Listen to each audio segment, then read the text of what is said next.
Hello, everyone, and welcome back to A Foggy Day on Olympus, where we are once again attempting to give an Olympian judgment as the Greek gods may have done once upon a time, a long time ago, in a universe far, far away. But as per usual, it is another foggy day. My name is Coel Campo. And my name is Mike Pierce. Mike Pierce. And we are today in the fourth episode of our series on my notorious tract, Why the Rest Hates the West. And we are looking today at the title of the chapter in question was something like Personal and Impersonal States. And we thought, gee, that'll sell an absolute bomb on the interweb. So we've called it Why Obey the Rules, or indeed Obey Anyone. Which is just as valid of a question, I think. It is really, yes, absolutely, absolutely, because it's certainly something everybody's asking. Why should we obey anybody, really? And I'd like to start with a little anecdote. About 20 years ago, when I was still teaching in London, I had a surprise present one morning arrive across my desk in the mail, and I was absolutely delighted and a little bit embarrassed. I was delighted because it was a book that somebody had sent me, and an extremely funny one. And a bit embarrassed because the married couple who had sent it to me had been students some years before, and I didn't properly remember who they were. But they clearly remembered me, and they'd gone to this bookshop, seen this, and both at once thought, Mike Pierce, and had bought this and had mailed it to me. And in fact, I absolutely loved it. It was a spoof travel guide to a fictitious Balkan country. And we can see the cover here. It was supposedly in the Jet Lag Travel Guide series, which itself was a spoof on, Lonely Planet and all this kind of stuff, by John Gleisner and other assorted Australians, I think they were. And they've done a whole little series, and this one was Mulvania, a land untouched by modern dentistry. And it wouldn't have been funny if they hadn't really known their stuff, but they clearly did. They were very familiar with the Balkans, and they'd clearly been there, picked up on all the sort of terrible stuff, and then just given it an extra one or two shoves to some absurd point, and then made that part of the discussion of their fictitious country.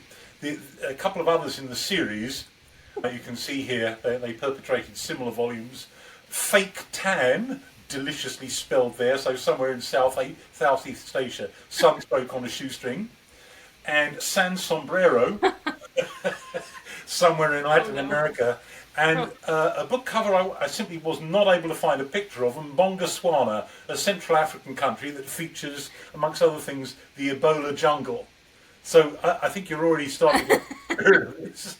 Now, the whole thing had me totally cracked up. They were talking about Mulvania here, and the previous communist regime that had its own space program, the Splut-Fab rocket program, and they hadn't reached other planets, but, and this was a line that had me crying as I was trying to, and failing, to read it aloud to my family, but they were the first country to land a man on Poland.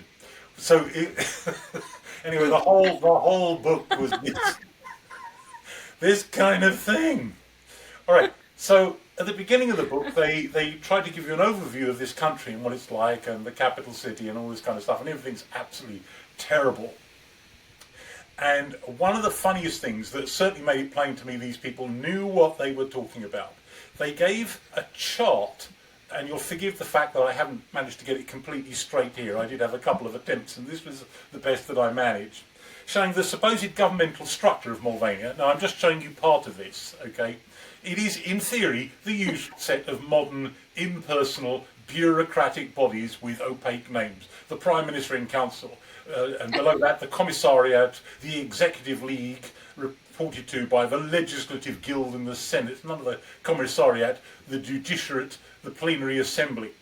But, and here we look at the next slide, at the bottom of the diagram was warlords, warlords, warlords, warlords.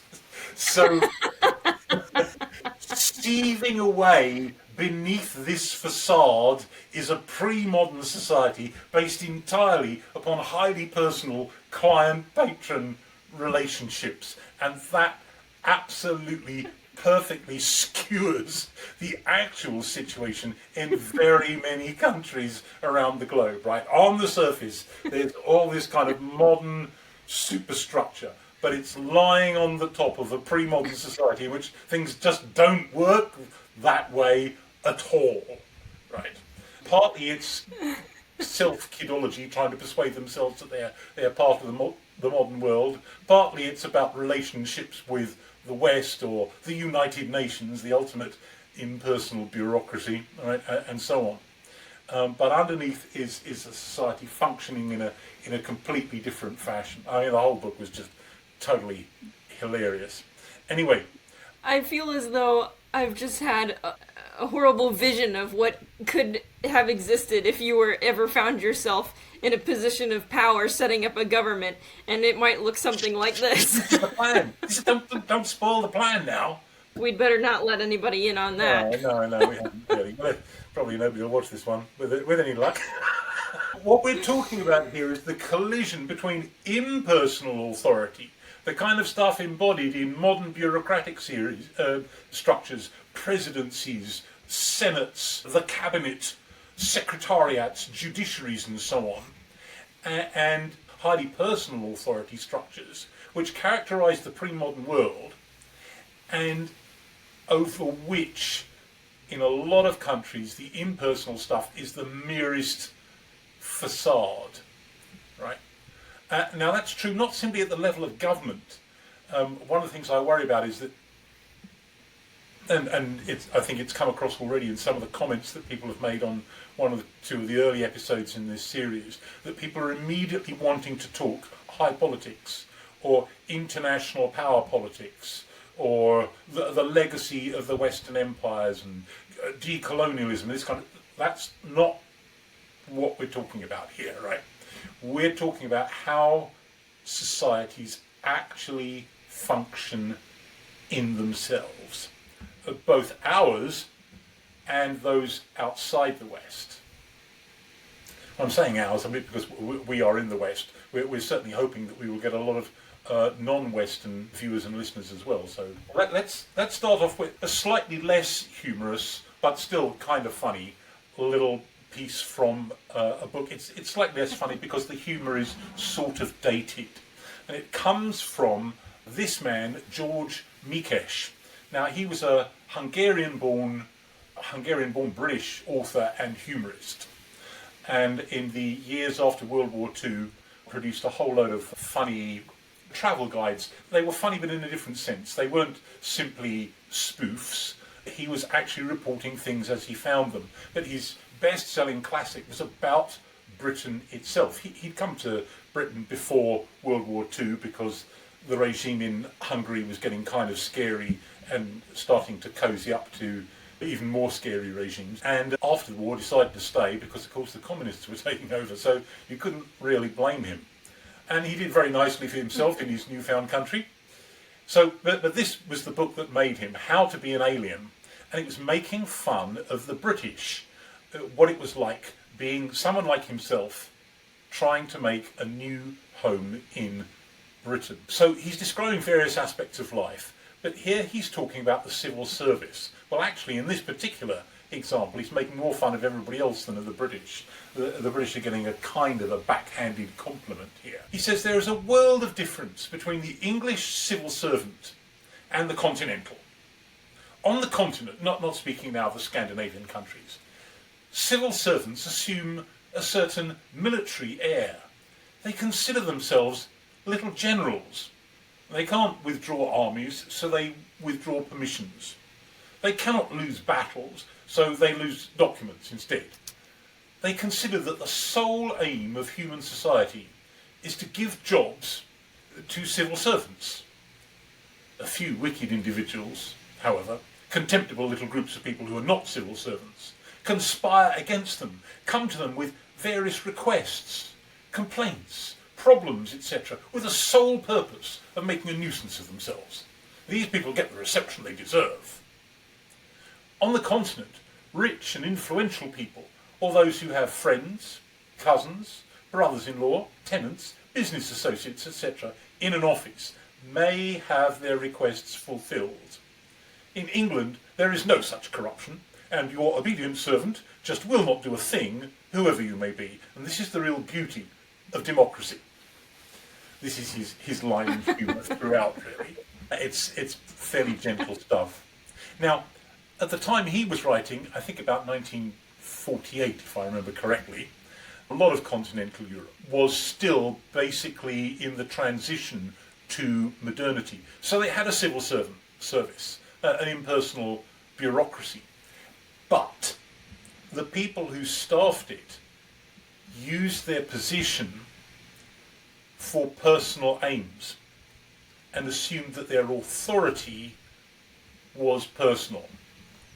So they could make room for people, if they knew somebody's brother or brother-in-law or tenant or whatever it is that Mikesh says there, right, then you can get ahead. But if not, they're going to blow you off as being a nuisance. I remember on one of the so-called May terms, what Houghton called May terms, these were study trips at the end of the honours programme, which I taught there. And this was fairly early on, so maybe around 2006, 2007. So communism wasn't that long over. And we were in Montenegro, going round the Bay of Kotor, and went into this little museum in a beautiful place called Perast. And the museum was moderately interesting, but much more interesting were the two dames who were running the place. These were ladies in, I would say they were around 50, schminked and painted up to the nines, fairly rough-spoken from at least 3 decades of smoking like troopers, as indeed they were on the day that we arrived there, which was baking hot, and they were sitting in their office with the heater on and looked at us as if we were annoying interruptions to their day.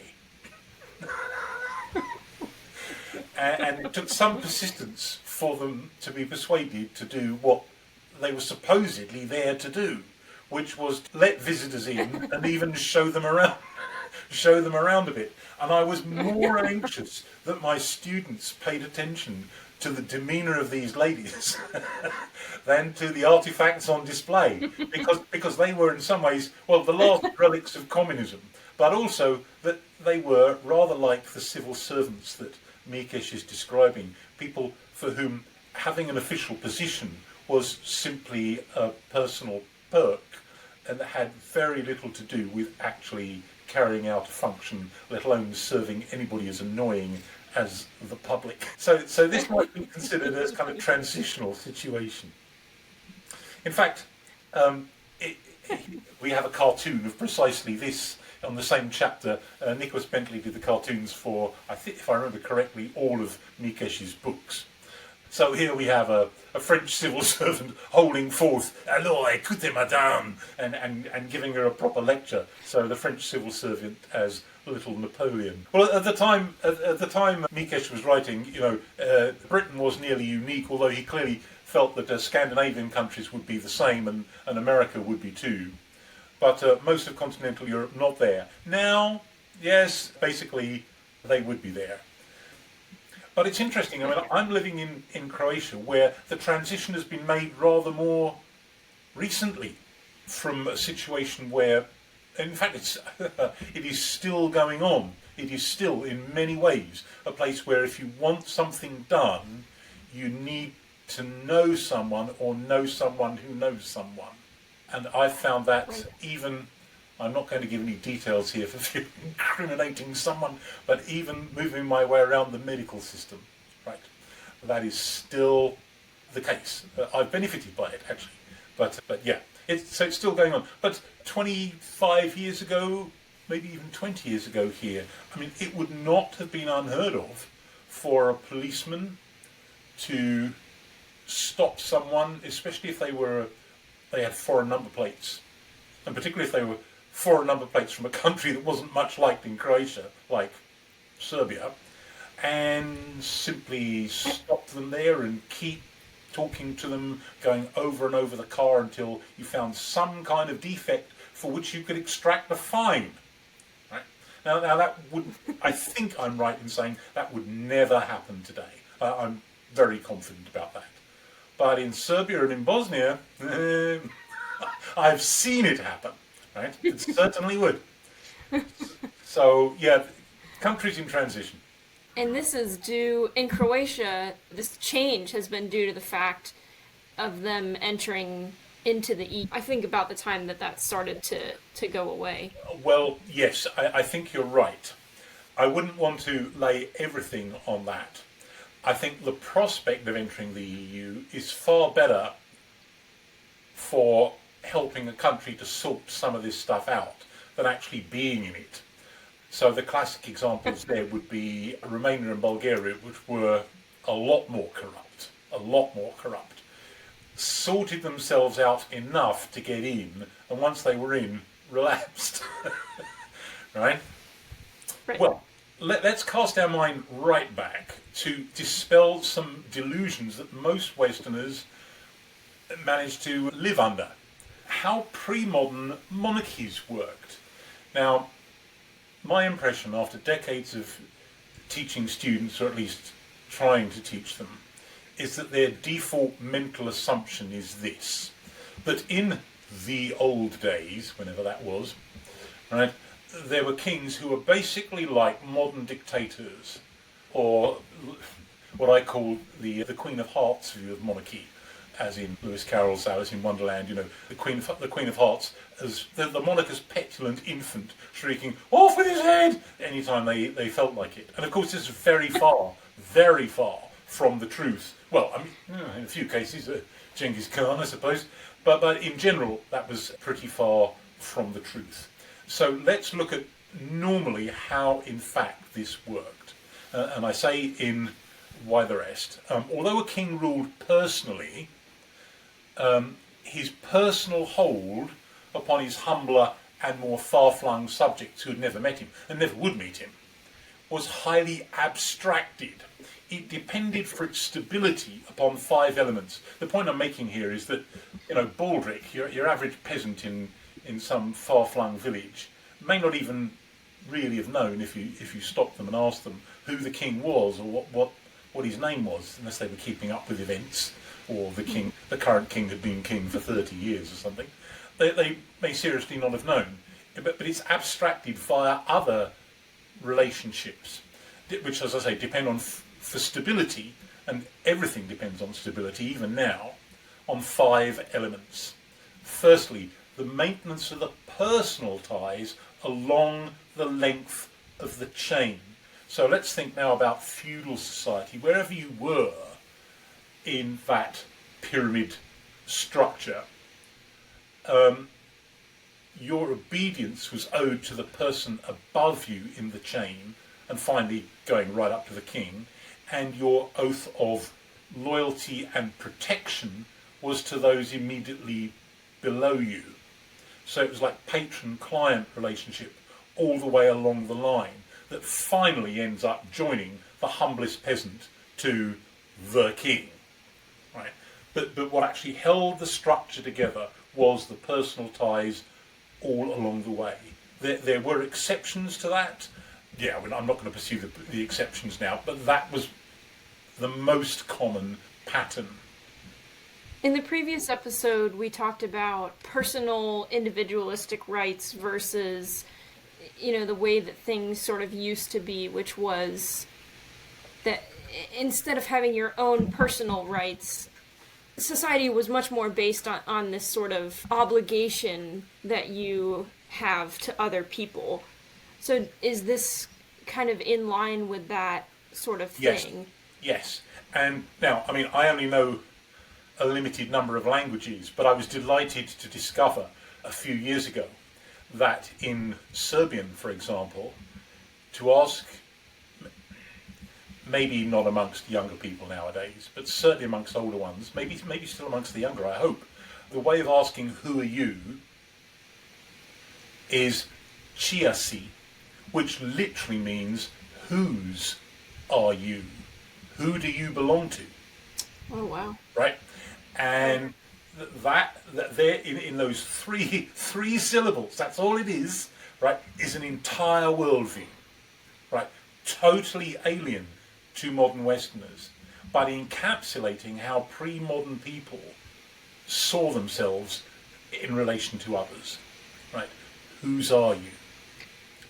Well, our second bullet point here is the sustaining of the socially necessary myth of unity. Now, it was a myth. People did differ from one another, but the myth basically said that the king is good and he is on the side of all his subjects, which is one of the reasons why all of his subjects should be loyal to him. And if you look at how political disputes played themselves out in the pre-modern world, people's instincts when they really didn't like what the king was doing, or the ruler, whoever it was to blame it on the king's evil advisors. If the king knew this, he would act otherwise. Now, partly people were just being politic, but also there was a sense in which they really, truly believed it. Because if you didn't believe it, you would go insane, right? We had to believe this. Yeah, the whole system depends upon this fact that you have to believe that he's good, otherwise Right. the whole system falls apart. Right. Yes, it's a socially necessary myth. I mean, all societies have socially necessary myths, including ours. It's something that is posited, and we act on the basis that it is true, whether or not empirically it really is. Right. So that the show can keep rolling along. Now, for people maybe who don't know a whole load of history, but have read or seen a movie of The Three Musketeers, right?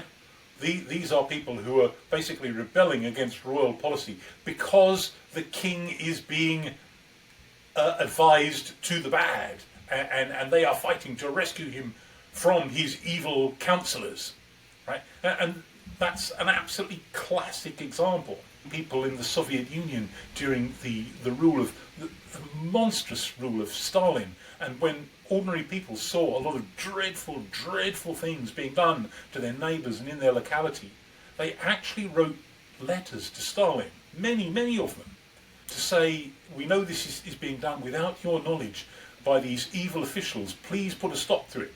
So that pre-modern instinct was there all the time. It was part of this necessary, sustaining myth of unity. I feel like this is one of those things that we look at now and it could very easily make us feel superior to the way that people lived in the past, because this just seems silly, to you and I. Well, we know better. We know that people are fallible and they don't always have other people's best intentions at heart, or absolute power corrupts absolutely, or things like this. And so I wonder if this is one of those reasons that, as you say, we look backwards on history and feel like we're so much superior. Right. Because of but instances you and I like have been this. raised on individualist platitudes. I mean, like the one that you just quoted from Lord Acton there, right? Power corrupts and absolute power corrupts absolutely, right? But we've been raised on these. These have been staples of our education since before we can remember. And that means we have a whole population who don't hesitate for a moment to vaunt their own personal judgment over that of the people running the country or the company or the school or whatever it is. Right? We don't hesitate to do that for a moment. Right. Whereas the majority of people didn't think like this, not because they were stupid, but because they couldn't. Yes, because they didn't have enough information, but they're neither do most of us, right? That's true. Right? We just don't, though we think Yeah. we do. Though we think we do. We flatter ourselves to that effect. As I say, we've been raised on individualist platitudes that tell us that it's morally heroic to spit into the wind, so to speak, and to tug on Superman's cape. God, I'm showing my age here. Jim Croce. You wouldn't even know who he was. Okay, and that, I suppose, brings us to our third bullet point, the inculcation of fear, awe, and deference to authority at every level. Whereas for a couple of centuries now, that has been progressively stripped away. Right? So we don't have a society of deference. Fourthly, the hallowing of that authority with religious sanction. Now, not all pre-modern states had just one religion that was compulsory, though Europe was notoriously bad for this. Right? An exception was made for the Jews, and we've seen in an earlier series how they were frequently mistreated despite that. But otherwise, there generally weren't exceptions made until modern times. But not all societies did this. They managed to find ways of coping with multiple traditional religions. But also the fifth element, and this is something that applies in all societies, including ours, the easy acceptance which only the long passage of time could provide. Right? Even in the modern world, where there has been a drastic change in the composition of the state, either in terms of its borders and its physical makeup, like the moving of Poland or the creation of a country after a revolution or something, or in its internal makeup with some huge revolutionary change in how it's governed. I'm not talking here about power passing via election from one political party to another. That's relatively trivial. So where that's happened fairly frequently, people are much more likely to challenge the new authorities on the "who the heck do you think you are" principle, right? If you've managed to overthrow established order, what is the reason, other than the fact that you're pointing a bayonet at me at this moment, that I should do what you're telling me, right? But where things have existed for a long time, particularly since before the lifetimes of anybody now alive, it's actually relatively easy to keep people under control as long as you don't threaten their vital interests or make their lives intolerable in some way.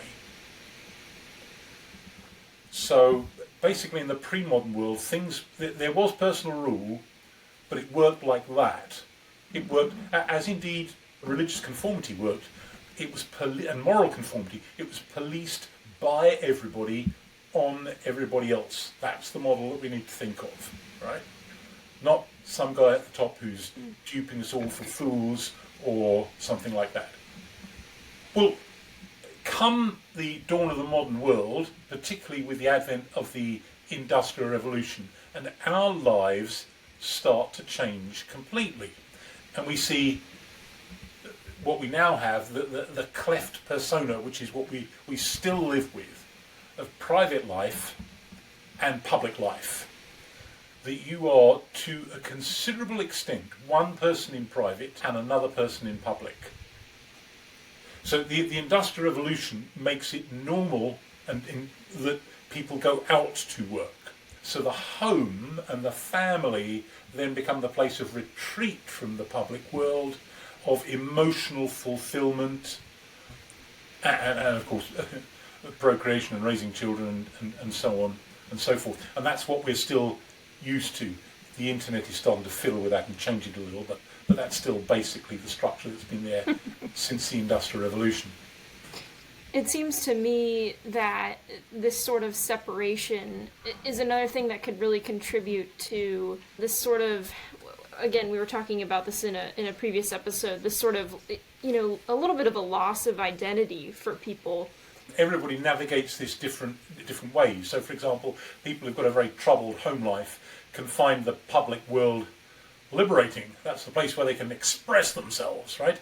But sometimes it's the other way around. But if you've got some absolutely dreadful, soul-destroying job, or you're working for a monster of a boss, then the private world is your retreat, it's your salvation, right? So, yeah, everybody navigates it differently, but that we are, to an extent, different people in those two worlds. This is more or less beyond doubt. And how do you know that you're getting close to someone, say a work colleague, and that they become a friend, like a real friend? It's when you take them home to meet the wife or husband and the kids or something like that, and it's like a barrier has been broken.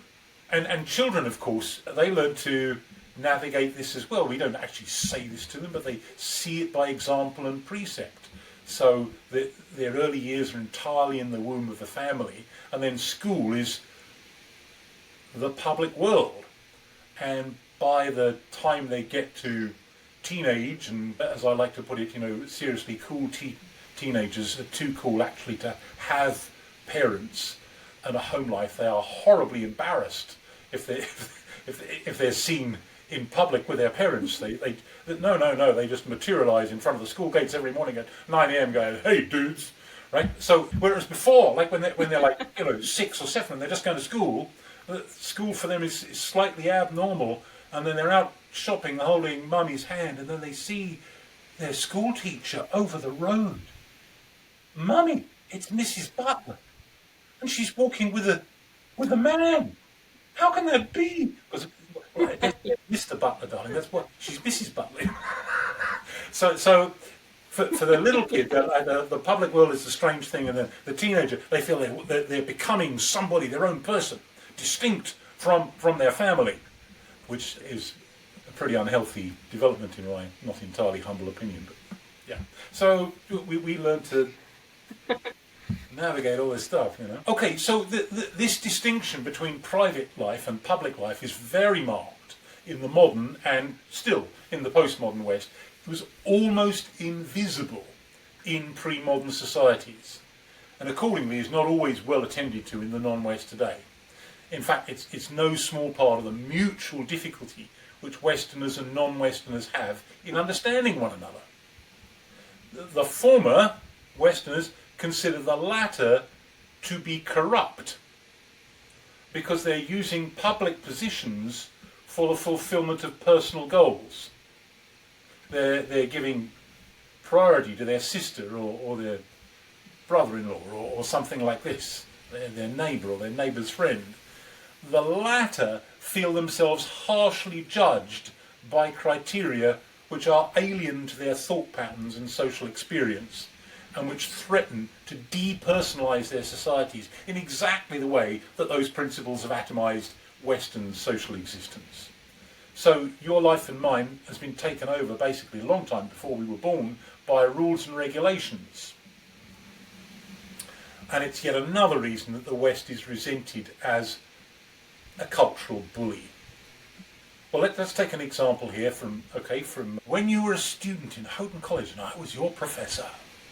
Right? Now, if I had been suspected for a single moment of giving preference on grades or anything like that to students that I liked, or downgrading the papers of students I didn't like, I would have been in huge trouble, right? This all had to be totally transparent, right? Yeah, no one could accuse you of that, certainly, I'm sure. No, they couldn't. No, they could not. Oh, you're a wicked woman.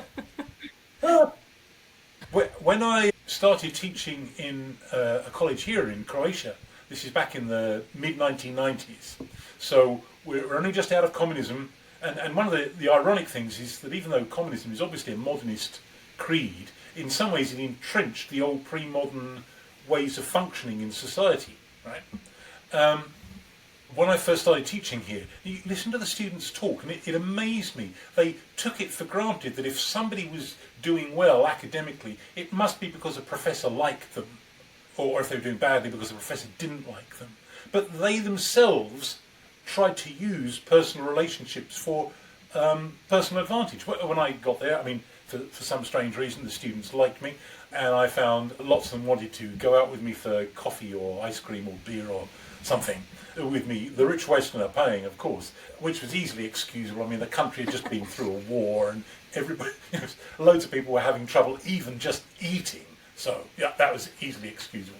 So many times this happened. You go out and we'd be talking about stuff, and I would be flattering myself that this was a student who had really been sucking up everything I'd been saying in the lectures, and so on. And then after about half an hour, there would be this question: when I'm done here, I want to do a master's in Britain, ideally. Do you have contacts that could possibly get me a scholarship? Now, this kind of conversation went on. I can't even tell you how many times. After a while, I mean, I knew this was coming, right? So this kind of stuff it's just the way that one operated, right? Certainly back, well, not just then, but a few years later. I mean, I came across people in completely different institutions, state institutions. In one case, it was a woman who could not graduate because she simply refused to pay a bribe to one particular professor, and he would not pass anybody who did not pay him a bribe. So she just couldn't get through, right? And someone else who was a brilliant student, who should have been a professor well before she was 30, and got into her early 30s, and was still finishing off her degree for similar kinds of reasons. Right. I think that doesn't happen now, I'm pretty sure about it, but there will be plenty of countries where it does happen.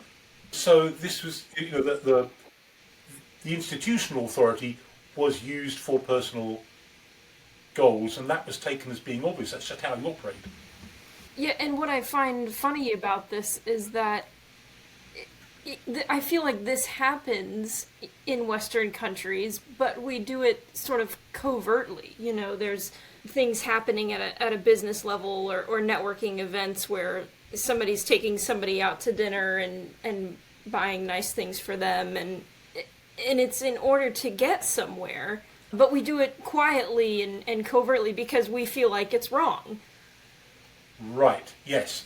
I mean, the instinct to try and get an inside edge and to practice actual corruption actually never disappears, but nevertheless, Westerners live in an environment where everybody knows that is wrong. Right? Whereas in less modernized societies, that's not really understood as being wrong. I mean, people do resent corruption enormously, but only from their level upwards.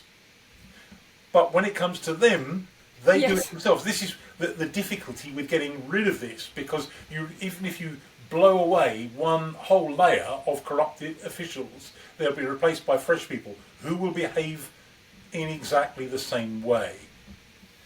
Now let's take a look at a map here, because there is an economic aspect to this.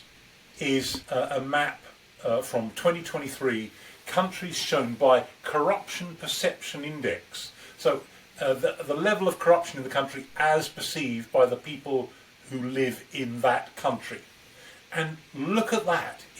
It's the West plus Japan, by the way, where corruption is at the lowest, although if you look closely, Spain and the US are getting scarily light green there, but nevertheless there's a very clear distinction between those and the countries that are yellow, that are more corrupt, light orange that are more corrupt again, dark red that they are really corrupt ones.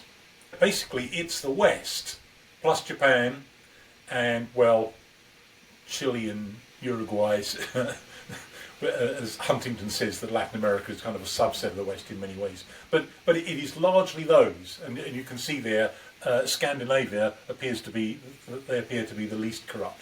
Well, part of that is economic.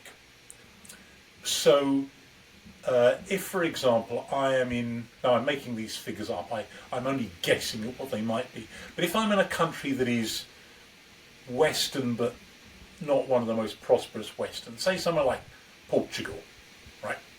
I'm guessing, and if anybody knows, not thinks, please make a comment along those lines. I'm guessing that a policeman in Portugal is going to be paid around €3,000 a month. It's not a fortune, but it's a perfectly decent salary. Maybe more, maybe 3.5. Right?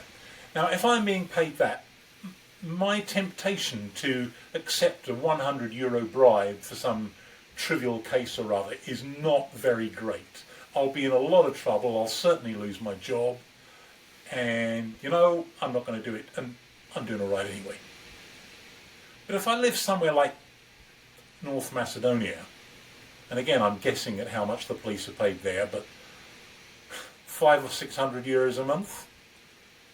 Well, 100 euros is suddenly looking like a lot of money.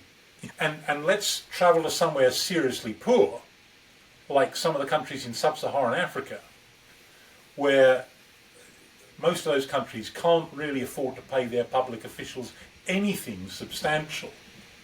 The appointment of positions is an opportunity to take money from members of the public. Right?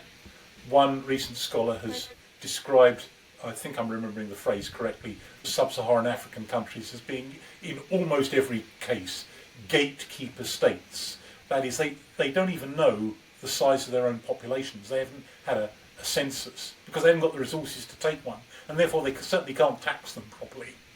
And so the taxes come from taxing goods and people that come into the country and goods and people that go out of the country, and foreign remittances and international aid, which mostly goes into people's pockets, and bribery. That's it. Now, the Macedonians of this world are not on that level, for sure, right? But nevertheless, the temptation for public officials to favour individuals on grounds that may be connected with bribery or may be connected with something personal are much greater than they would be even in Portugal, let alone in Norway or Sweden, right? There's not really going to be much temptation along those lines. Right? So part of this is it's economic. And so it's very far from obvious how you get your way out of it. And pious Westerners wagging their fingers about corruption in third world countries. Well, it certainly can be and should be dealt with at the level of the government stratosphere and the millions going into the pockets of obnoxious third world dictators. Absolutely. Right? But at the level of the policeman, well, it's extremely annoying and vexatious. Or the customs official in Lagos airport or something. Right? Extremely annoying. Very hard to see how you can do much about it, except in the longest of terms. What is it that differentiates a policeman, so to speak, and someone who's not? And I think generally it usually comes down to the fact that a policeman has a gun and you don't. And so I think some people would try to say, well, this is the reason why everyone should own a gun. Or conversely, nobody should have them. Right. And sort of how that argument plays into this. Well, I think a lot depends on how we perceive our police. I mean, in Britain, well, Britain's going to come as the good guy out of this story. All right, let's tell this anyway. The police have always been understood as a citizen in uniform. Right? So actually any citizen could arrest any other, make a citizen's arrest. They better be right though, otherwise they will be in trouble when the whole thing gets to the police and the court stage. But it better be about catching someone red-handed doing something extremely felonious, right? But the policeman is considered to be a member of the public in uniform and acting at every stage on behalf of the public. Whereas in more traditional societies, they're simply seen as being an arm of the state. Right, let's come back to the example of Croatia again. In the aftermath of communism, that older attitude, the policeman is simply an arm of the state, lingered and continued. And it was present in the way that they spoke to people, right? And people were actually a little nervous of the police. And in the early 2000s, there was this strong campaign inside the police, pushed by government, on a number of fronts. But one of them is this one we're going to talk about now. And that was, when you talk to members of the public, don't lecture them, smile. You are their servants, and talk that way and act that way. And it took a few years to take hold. Obviously that's a big change, but it did take hold. And so the relationship between public and police isn't like that anymore, and there's far more trust in the police. I mean, I think America is a special case because it is, I'm afraid, certainly by the standards of Western countries, a very violent society. And if I'm a police officer in the US and I'm doing my job, I'm going to be far more nervous that I'm not going to be going home to my family this evening than I would be if I were a policeman in any other Western country. I don't want to overstate that because, even American homicide levels look modest compared to Latin America, say. Right?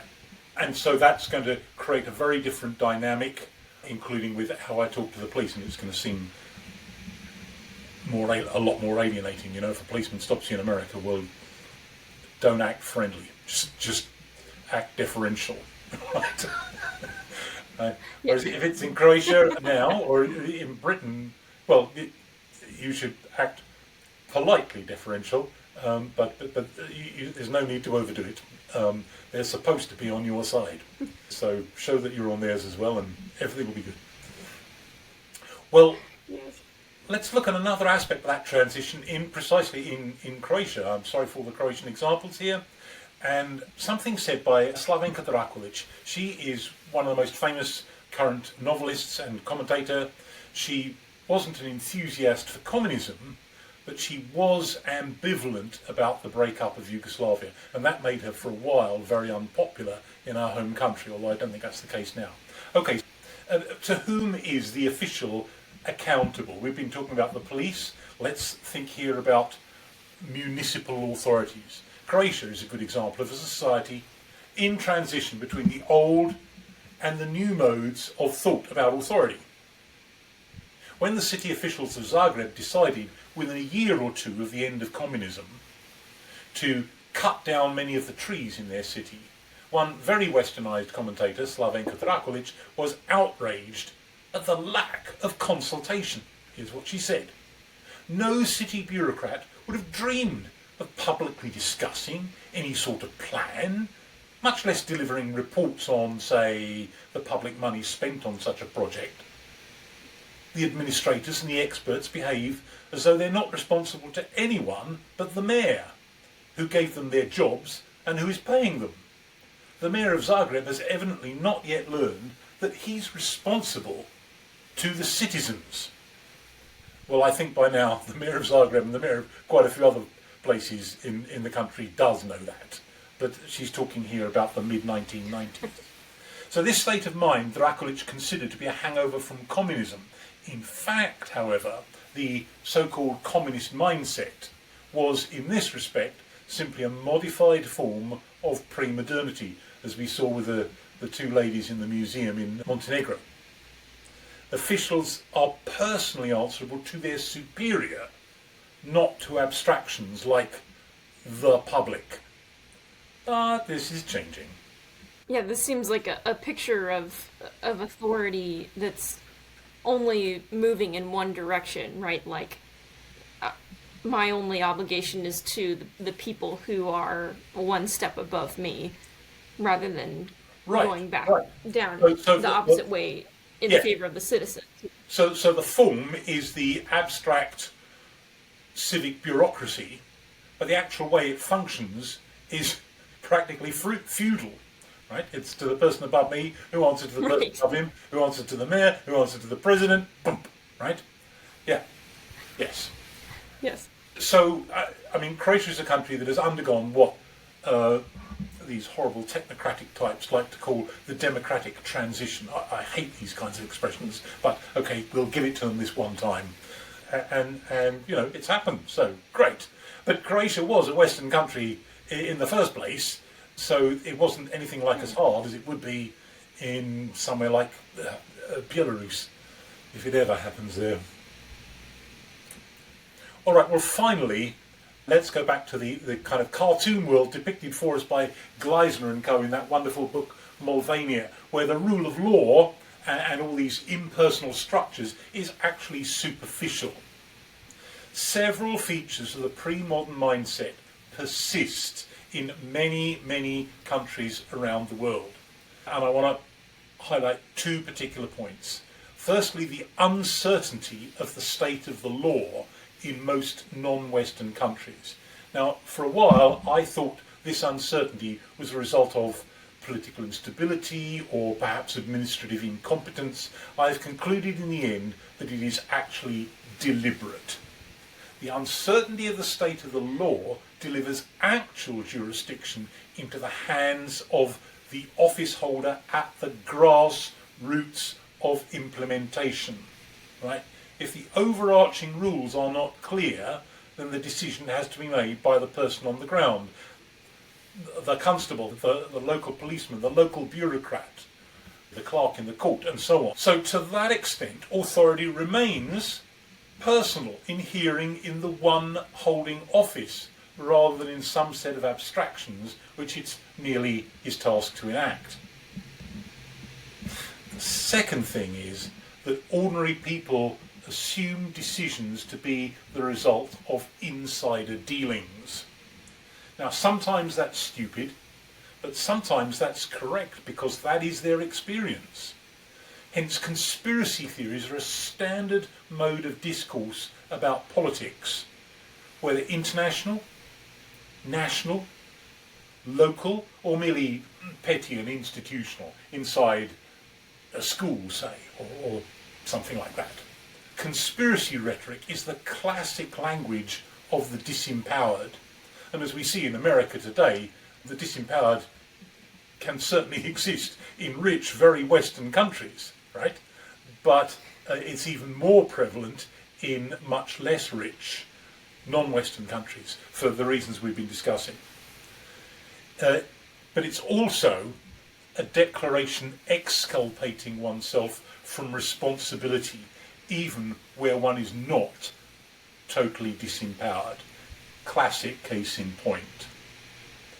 Loads of people in this part of the world of a certain generation like to say, oh, the wars in this region in the 1990s, it was a stitch-up, by the great powers to get control and influence over the various parts of Yugoslavia, and at the top end by Milosevic and Tudjman, people like this. But of course, although none of those bodies and individuals are entirely guiltless, to say the least, of people like Milosevic and Tudjman, right? It couldn't have happened unless there were, millions of people at the grassroots who were prepared to fight and kill one another. So it's kind of a way of exculpating ourselves. What could we do? It's more consoling to believe that bad things have happened as the result of a plot by them, rather than as action, or indeed inaction, by us. So that whole way of talking is very prevalent in only partly modernised or superficially modernised or not at all modernised societies. Yeah, I think it's interesting that this is, you're saying that this is a pre-modern mindset. But again, I feel like we, at least in the US, are starting to see these kinds of things creeping in. Even if it is just like you're saying, people believing in conspiracy theories, I don't know, because they don't take the time to figure out what's really going on. but that is, they are the default mechanisms of the human mind and of human behaviour. And Westerners often talk as if, no, their own structures, which have only very recently been acquired, are the default mechanisms and the way of operating of society. Democracy is the default position of how a polity in any state ought to run. Well, what absolute nonsense, right? The default position is something very different, right? It's attained only by great difficulty and care and careful creation over a long period of time, but then it needs to be sustained by the same care. And of course, we have been very relaxed and very careless for a long time. And we go back to one of the central theses of Why the Rest Hates the West, right? Our self-loathing should not be directed at the fact of our prosperity, but at the babyfied condition that we've allowed our prosperity to reduce us to. Well, what we're going to do next week is look at something which will come up again and again and again in future series that has anything at all to do with modern history, and that is the creation of modern national consciousness. And modern nationalism is entirely predicated upon a national consciousness in a given population group. Now, although this will seem very contentious to some people, particularly in this part of the world actually, it's not really contentious at all amongst historians who kind of take it as obvious. So what I attempted to do in the relevant chapter in Why the Rest was to simply summarise those points and bring them to attention, because again, Westerners have taken the idea of national identity for granted for a long period of time, and they're only coming into existence now, or have recently done so in many parts of the world, and are therefore particularly contentious and fraught, and can result in conflict. And again, there's nothing particularly natural about them, but we will go over all that stuff next time, and that will cause, I fully realise, some of our viewers' blood to boil, but let it simmer away. This is why we're here. We're providing a public service, folks. Yes, that's right. Because of our generosity and the kindness of our hearts. Exactly. Yes. Yeah. Well, if you've enjoyed this, or indeed if you've hated every syllable of it, please do be sure to repost it on whatever social media you blight your life with, so that other people can be similarly appalled or thrilled or whatever. And if you have comments to make or questions to ask, please do that. Please, no trolling. We will delete comments that qualify as trolling, but criticism by all means, along with anything else that you wanted to say. Particularly any criticism is welcome that's directed at Mike. Well, yeah, what criticism could possibly be directed at you, except for the shameful way you treat me? Oh, if only the public knew the real story. Oh no! Yes. See you next week, people. Bye now.